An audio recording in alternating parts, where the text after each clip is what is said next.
ওমানে এক ধাক্কায় ৩৫,০০০ বাংলাদেশি কমে গেছে।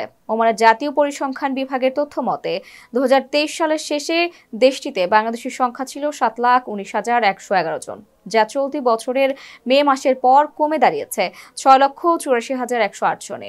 অর্থাৎ ভিসা বন্ধের প্রথম ২ মাস বাদ দিয়েও ওমানে বাংলাদেশি কমেছে ৩৫,০০০।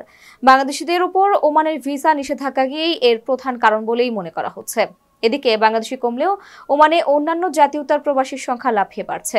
চলতি বছরের মে পর্যন্ত ওমানে মায়ানমারের নাগরিক ১০২% বেড়ে হয়েছে ২৯,০০০।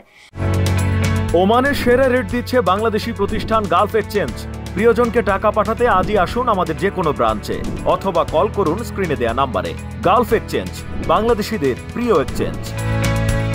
বেড়েছে পাকিস্তানি, মিশরীয় এবং তানজানিয়ান মানুষের সংখ্যাও। অবশ্য নেপাল এবং ভারতীয় প্রবাসীদের সংখ্যা কিছুটা হ্রাস পেয়েছে। অবশ্য এখন আনুষ্ঠানিকভাবে বাংলাদেশিদের উপর আরোপিত ভিসা নিষেধাজ্ঞা থেকে কিছু নির্দিষ্ট শ্রেণীকে অব্যাহতি দিয়েছে ওমান। সিদ্ধান্ত অনুযায়ী ফ্যামিলি ভিসা ও উপসাগরীয় অঞ্চলের দেশগুলোয় বসবাসরত বাংলাদেশি নাগরিকদের ভ্রমণ ভিসা নিষেধাজ্ঞার বাইরে থাকবে। নিষেধাজ্ঞা প্রত্যাহার করা হয়েছে চিকিৎসক, প্রকৌশলী, নার্স, শিক্ষক, হিসাবরক্ষক ও বিনিয়োগকারীদের ভিসার উপর থেকেও। অফিসিয়াল ভিসা ও আর্থিক সক্ষমতা সম্পন্ন পর্যটকদের ভিসাও নিষেধাজ্ঞার আওতায় পড়বে না।